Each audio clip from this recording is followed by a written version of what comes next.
Thank you and good afternoon. My talk today will not be as short as the pastor's prayer, I can assure you. But thank you, Tom. We appreciate it.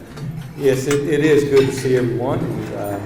I appreciate you coming out. Happy New Year to you. It's been a good year. We've got a lot of ground to cover today. First, I'd like to thank Jody and Amherst. I appreciate y'all sponsoring this. Many thanks to our Chamber Executive Director, Tom Michelota, and your staff. They just do a wonderful job. The Chamber's special to us. We love cutting ribbons with them, and we've cut a lot of ribbons over the last couple of years as well. And I've had the privilege of working in this city for 50 years, and hands down, we've got the best employees in the world. It's just amazing what they do. They keep our city safe and clean and healthy, where our families can live, work, and play. So at this time, I'd like for the City of Hoover employees, if you would, stand up and be recognized.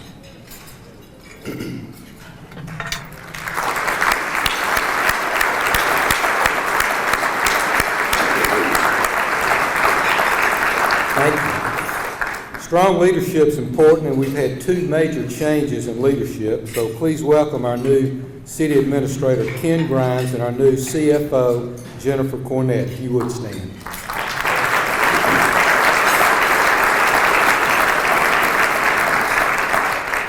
And I see many board members and volunteers that, you take on the challenge every day of doing the job for free for us.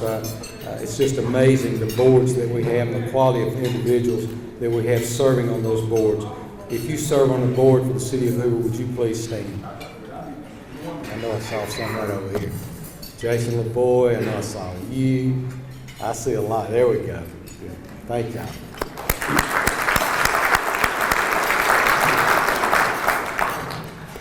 And we enjoy a great quality of life in Hoover, and we couldn't do it without the help and dedication of our City Council. I'm so grateful to work with a wonderful City Council. Steve, I appreciate you being here, and then all the elected officials that you were able to meet just a few minutes ago.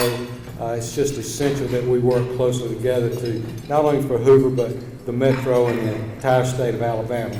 And of course, my wife, Frances, we've known each other a long time. And I was going to put down on there grammar school, but I didn't think anybody know what grammar school was, so I changed it to elementary school. But, couldn't do it without Frances and just her support, and then my sisters and my brother, my daughter who still bosses me around, my brother-in-law. Just, it's a family thing, being the mayor and being involved in politics, no matter what level you're in. It's just important to have the support of your family, and I'm grateful for them. We live in a city that has some amazing talent and such giving hearts, and it's always a joy for me to introduce them and to just kind of share some of their accomplishments. So let me just share about three people that we have here today. Elena Burke. Elena, stand up for us. Less than 2 weeks ago, Elena was on stage in Orlando representing our state at the Miss America Teen Pageant. She was chosen as the winner of the preliminary talent competition for her ballet performance. Now, Elena has traveled across the state promoting her social impact initiative, which she calls Charlie's Chance, named in honor of her cousin Charlie. And it seeks to raise awareness and advocate for those suffering from epilepsy like Charlie. So last year, she organized a gala which sold out and raised over $32,000 for the Epilepsy Foundation. Now, along with all of this, Elena, who lives in River Chase, she's a senior at Briarwood Christian School, she's a cheerleader, and she runs track. How about this? Did I mention that she flies planes too? She's already completed her first solo flight, her first cross-country solo flight, and her first night flight. Wow, what an amazing young lady. Congratulations, and thank you for what you do, Elena.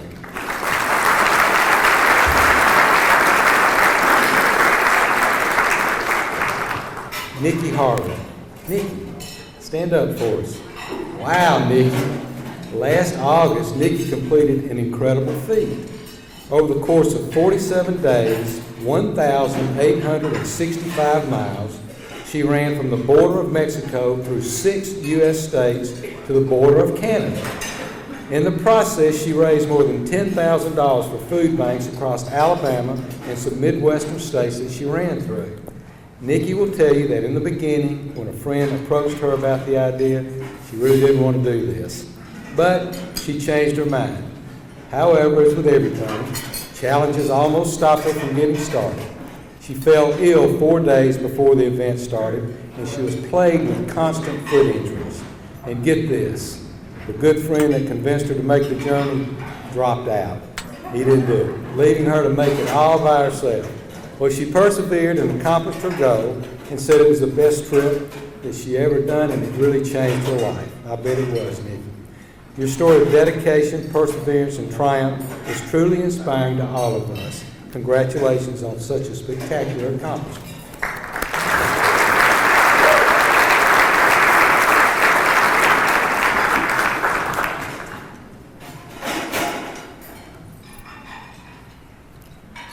Hayden Bradley. Hayden, stand up for us. So we brag often about our parks and recreation department, the wonderful programs and amenities that they offer. And it's not just our residents, but visitors as well, just like Hayden, who lives in McCalla. I'll talk a little bit later about some of the major plans the department has underway in just a bit, but 12 years ago they started an archery program in the city, and over time it's really grown in popularity. We've had archers who've competed in national competitions such as Senior Olympics and with USA archery team in Columbia. As the sport has grown in popularity, more and more colleges have started offering archery scholarships for students. Last year, Hayden Bradley, who's been with the Hoover Archery Program for 7 years, was the first student from the program to receive an archery scholarship. He'll attend the University of Montevallo this fall, where he will shoot for the Falcons and major in nursing. Congratulations.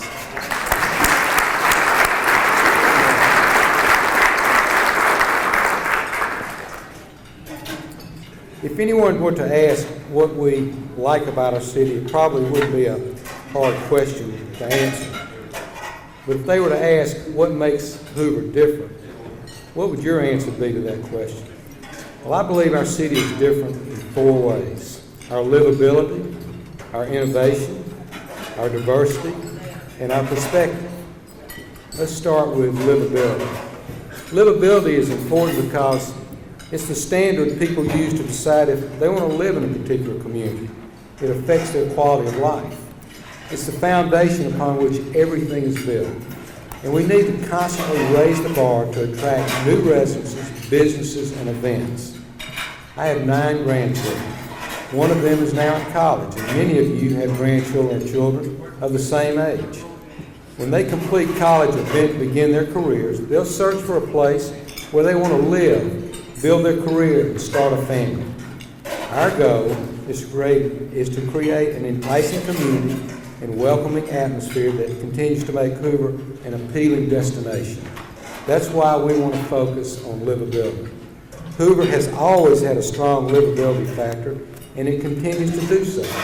In fact, we issued over 357 single-family home permits last year. That shows people want to live here. But of course, when you continue to build homes and new businesses, you also increase traffic, and that affects traffic patterns. That's a challenge on the western side of our city, which has seen much of the growth. For 7 years, we've been working to win approval of a new interchange at I-459 around South Shades Crest Road. That hard work and persistence has turned into reality and approval by the Alabama Department of Transportation. Adding exit 9 on Interstate 459 in South Shades Crest Road will help ease that burden. The estimated cost is $120 million that we're splitting with the Alabama Department of Transportation. So not only will the interchange relieve traffic congestion, but it will also divert a lot of 18-wheelers off of Highway 150. AlDOT feels confidently that this project will be able to go out to bid by early first quarter 2025. But overall, our livability, it is impressive, but we're not the only ones who think so. Last year, Hoover ranked as one of the top 100 places to live in the United States and one of the top 25 best places to live in the Southeast. And part of those rankings are based on our public safety, and our statistics from 2023 are very impressive. So consider this. We had 0 non-traffic homicides last year. Our robberies decreased 40%, 15% decrease in burglaries, 12% decrease in car break-ins, 15% decrease in sexual assaults, 10% decrease in domestic calls. And overall offenses reported in 2023, we had a decrease of 8%. Our fire and 911 responses are just as impressive. In 2023, the Hoover Fire Department was dispatched to over 13,000 fire and EMS calls. They responded to over 200 fire calls, and our paramedics treated some 7,700 patients, resulting in over 5,000 of those patients being transported to local hospitals. Our 911 center received over 160,000 police, fire, and EMS calls. They dispatched nearly 130,000 calls for service. And listen to this. They made and received 1.4 million radio transmissions to the police, fire, and EMS units. Many of those conversations resulted in life-saving measures. Chief Durgis, Chief Bentley, and Director Moore, please stand. We'd like to recognize you.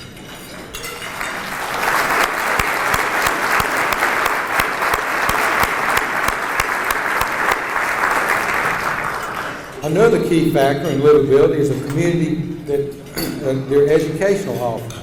Hoover consistently earns high marks, not just throughout the state, but throughout the country. The commitment and dedication from our teachers and our principals are remarkable, and it pays dividends for our children.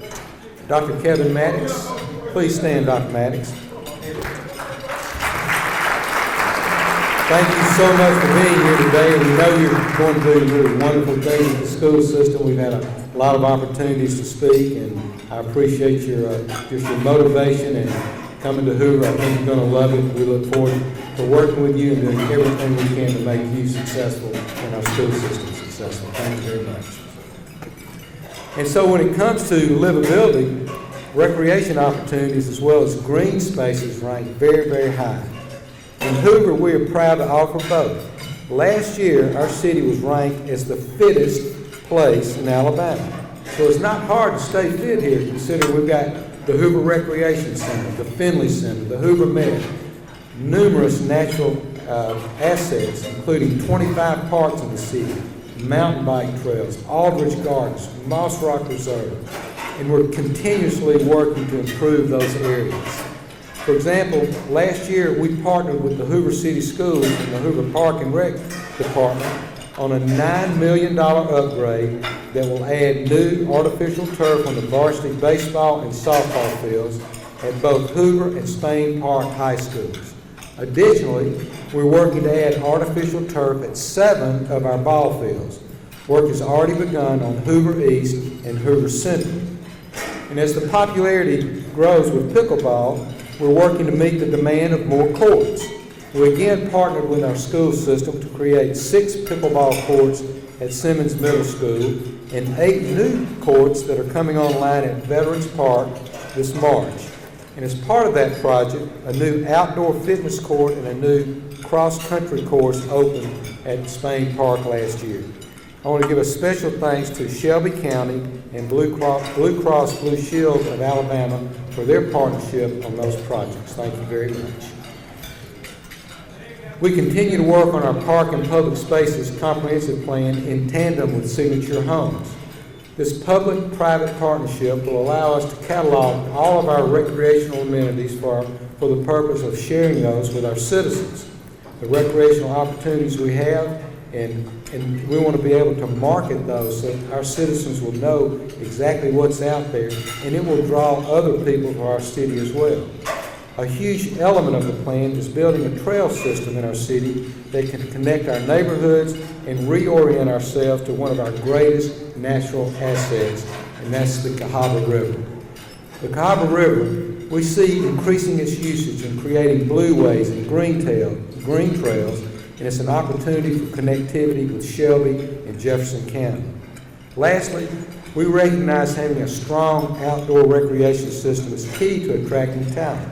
As such, another large part of the plan focuses on programming and park improvements.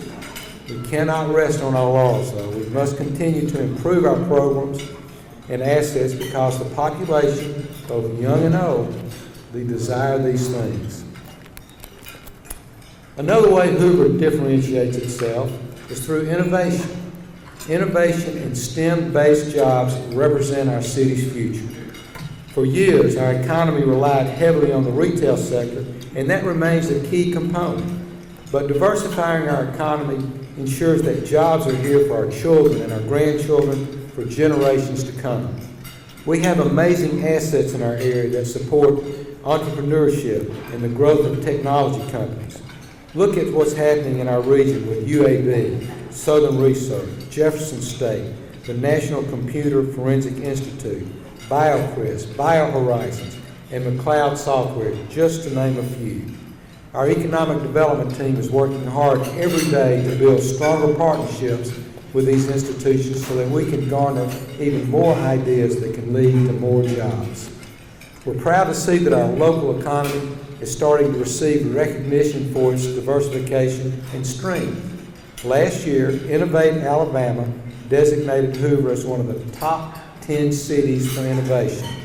Along with that prestigious recognition, the city was awarded $200,000 to study life sciences and place special focus on our new health and wellness district in Riverchase Corporate Park. Riverwalk Village. I believe this is a project that will revolutionize our city and serve as a model for so many communities across our state and region. Riverwalk Village sits on a 90-acre tract near Riverchase Parkway. Less than 2 weeks ago, the Hoover Healthcare Authority filed an application with the State Certificate of Need Board.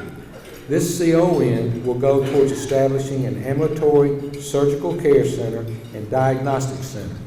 This will be the centerpiece of our health district. After studying the needs of our community in the direction of healthcare, we believe an outpatient surgery and diagnostic center is exactly what Hoover needs.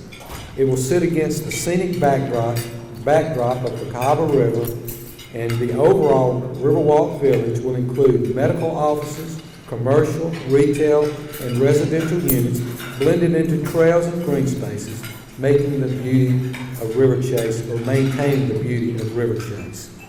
The development will also include 450,000 square feet of existing corporate offices and the Riverwalk Health and Wellness Center, which will offer a wide range of healthcare services for all stages of life, from pediatrics to geriatrics. This is a perfect scenario of the right idea at the right time. What could have been a vacant, large commercial office building going dark will now be resurrected into a vibrant center for innovation, healthcare, and livability with an economic impact of over $2 billion. We're thankful to Robert Simon and his team for their vision and their investment in Hoover. We are full steam ahead on this. Riverwalk Village isn't the only development in our sites. We are also focusing on redevelopment and reprogramming other office parks in our city. For example, Meadowbrook. We've launched a new strategy to elevate a traditional business park into an innovation district. The area continues to see further investments by companies like McLeod Software, who invested $14 million and acquired the 300 building, Meadowbrook building, to bring back their virtual employees and add new employees. The same thing taking place with Lake Home Realties, which is a real estate tech company. And then we're pleased to see the expansion of the NCFI, the National Computer Forensics Institute in Riverchase. The NCFI serves as the nation's premier law enforcement training facility in cyber and electronic crime forensics. Every year, more than 5,000 state and local law enforcement officials made up of judges and prosecutors and Secret Service agents, they come to Hoover, Alabama, to learn how to investigate cybercrime and how to present and decipher that evidence in court.